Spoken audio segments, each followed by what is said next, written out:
আলাইকুম এভরিওয়ান, আমি সীমা পারভিন চ্যানেলে আপনাদের জন্য নিয়ে চলে আসলাম আরও একটি নতুন ব্লগ নিয়ে। আজকের ব্লগটি একটু অন্যরকম হতে চলেছে।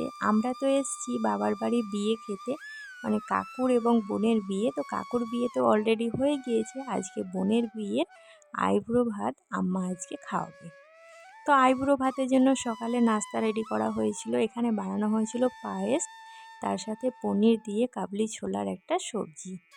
এদিকে ছিল লুচি, মিষ্টি, বিভিন্ন ধরনের খাবার একটু সাজিয়ে গুছিয়ে বোনকে খেতে দেব। আমাদের গ্রাম্য অঞ্চলে এই আইবুড়ো ভাতটা আগে ভীষণ জমজমাটি করে খাওয়ানো হতো, মানে খাবার রান্না করার পরে কনেকে নিয়ে আসা হতো, তারপরে গ্রামের আরও কিছু আত্মীয় স্বজন আসতো এবং সবাই মুখের একটা গান করতো আর এই খাবারটা এক এক করে সবাই মিলে খাওয়াতো। তবে যুগে সব কিছুই কিন্তু পাল্টে যাচ্ছে। এখনকার জেনারেশন আর আগেকার জেনারেশনের মধ্যে অনেক পার্থক্য। এখন তো কেউ বাড়ি আর খেতে আসতে চায় না, এগুলো সব খাবার কিন্তু কনেদের বাড়িতেই দিয়ে আসতে হবে। আমরাও কারো বাড়ি এখন যাইনি, আর তারাও কিন্তু আসবে না। সব কিছুরই একটা পরিবর্তন আছে। তবে যাই হোক, খাবার দাবার তো সুন্দর করে আমি সাজিয়ে গুছিয়ে দিয়েছি, এবার ওরা খেলেই কিন্তু আমরা শান্তি পাবো। আম্মা তো দুপুরের খাবারের জন্য আয়োজন করে নিয়েছে। এখানে বানানো হয়েছিল আলু পোস্ত। আলু পোস্তটা কিন্তু ওই পোস্ত ছড়িয়ে কালো কালো করে ভাজা হয়েছিল, ভীষণ সুন্দর লাগে খেতে। তার সঙ্গে ছিল গরম গরম বেগুন ভাজা, আর এদিকে বানানো হয়েছিল পটল ভাজা, তার সাথে ছিল মাটন, চিকেন। আর অন্য কিছু করার ঝামেলায় যায়নি, এই খাবারটাই এনাফ। এরপরে ছিল দই, মিষ্টি, পাঁপড়। তবে পাঁপড়টাকে কালারিং রাখার জন্য এখানে 3-4 রকমের পাঁপড় ভাজা হয়েছিল। এই পাঁপড়টা যদিও বা ভাতের সঙ্গে খুব একটা যায় না, তবে আমার মনে হয়েছিল প্লেটটা দেখতে একটু বেশি সুন্দর লাগবে, তাই এই পাঁপড়টাই ভাতের সঙ্গে দেওয়া হয়েছিল। বোন তো এক এক করে পাঁপড়গুলো ভাজছে, আগে থেকে ভেজে রাখা হয়নি, তা না হলে আবার নরম হয়ে যেত। এই তো ফাইনালি খাবার রেডি করা হয়ে গিয়েছে। খাবারগুলো দেখে তো ভীষণ লোভ লাগছিল। প্রত্যেকটা খাবারই ছিল ভীষণ সুন্দর, আর আম্মার হাতের রান্নার তো কোনো তুলনাই হবে না। অপূর্ব স্বাদের রান্না হয়। দানিশের পাপাও কিন্তু আম্মার রান্নার ভীষণ প্রশংসা করে, বিশেষ করে মাটনটা খুবই সুন্দর হয়। আজকে এতগুলো খাবারের মধ্যেও কিন্তু আজকে আমরা একটা সাদামাটা খাবার তৈরি করছি, তবে এটা দিয়ে কিন্তু এক থালা ভাত অনায়াসে খাওয়া যাবে। চলুন তাহলে আপনাদের মাঝে রেসিপিটা শেয়ার করাই যাক।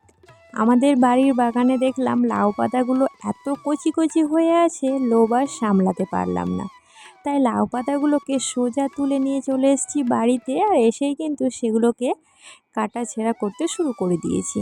আজকে বানাবো লাউ পাতার ভর্তা। তো পাতা থেকে সম্পূর্ণ আঁশগুলোকে ভালোভাবে ছাড়িয়ে নিতে হবে। আপনাদেরকে ছোট্ট একটি কথা মনে করিয়ে দিই, আমার ভিডিওটা দেখতে দেখতে যদি আপনাদের একটু ভালো লেগে থাকে অবশ্যই একটা লাইক করবেন, সুন্দর একটা কমেন্ট করবেন, আর সাবস্ক্রাইব করে আমার এই ছোট্ট চ্যানেলটার পাশে থেকে যাবেন। কারণ আপনারা যদি আমার পাশে না থাকেন আমি কিন্তু কখনোই এগিয়ে যেতে পারবো না। তো আমার সম্পূর্ণ শাক এখন কাটা কমপ্লিট। এবার এগুলোকে ভালো করে ধুয়ে নেব, একদম ভালোভাবে ধুতে হবে যেন বালি না থাকে।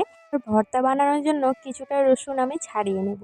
ভর্তাতে কিন্তু সবসময়ই রসুনের পরিমাণটা বেশি পরিমাণেই লাগে, তাহলে ভর্তাটা খেতে ভীষণ টেস্টি হয়।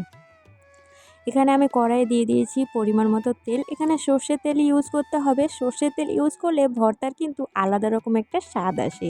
এবার তেলটা একটু গরম হয়ে আসলে তাতে দিয়ে দেবো 1 চামচা কালো জিরে। ভর্তাতে আবার কালো জিরে দিলে টেস্টটা কিন্তু এক আলাদা লেভেলেরই আসে।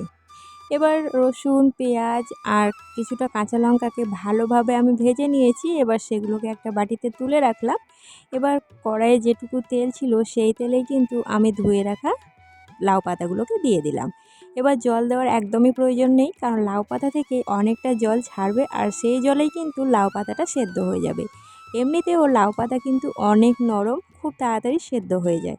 এই লাউ পাতা সেদ্ধ করার সময় অল্প একটু লবণ দিয়েছিলাম, তাই ভর্তা বানানোর সময় লবণটা একটু বুঝিয়ে দিতে হবে। আমার জলটা শুকিয়ে আসলেই কিন্তু আমি কড়াই থেকে নামিয়ে নিয়েছি শাকটাকে। এবার চলে আসবো শিলে, কারণ যে কোনো ভর্তার আসল স্বাদই কিন্তু শিলের ভিতরে লুকিয়ে থাকে। আগেকার যুগের আমার দিদারা কিন্তু শিলে সব কিছু বাটনা বাটতো, আর তার টেস্ট কিন্তু আলাদা রকমেরই হতো। তবে এখন তো সবাই মিক্সিতেই করে, কিন্তু আগে থেকে ভেজে রাখা রসুন, কালো জিরে, কাঁচা লঙ্কা, পেঁয়াজ আর তার সাথে এই সেদ্ধ করে রাখা পাতাটাকে একসঙ্গে বেটে নেব। আসল ভর্তার স্বাদ কিন্তু ওই ওপর থেকে কাঁচা সরিষার তেল ছড়িয়ে দিলেই আসে, তাই আমি ওপর থেকে কাঁচা সরিষার তেল ছড়িয়ে দিলাম। অলরেডি ভর্তা কিন্তু আমার কমপ্লিট হয়ে গিয়েছে। এবার আমি শিলে যেটুকু ভর্তা ছিল সেইটুকুতে ভাত মেখে খাবো, খেতে কিন্তু দারুণ লাগে। ভিডিওটি এখানে শেষ করলাম। আল্লাহ হাফিজ।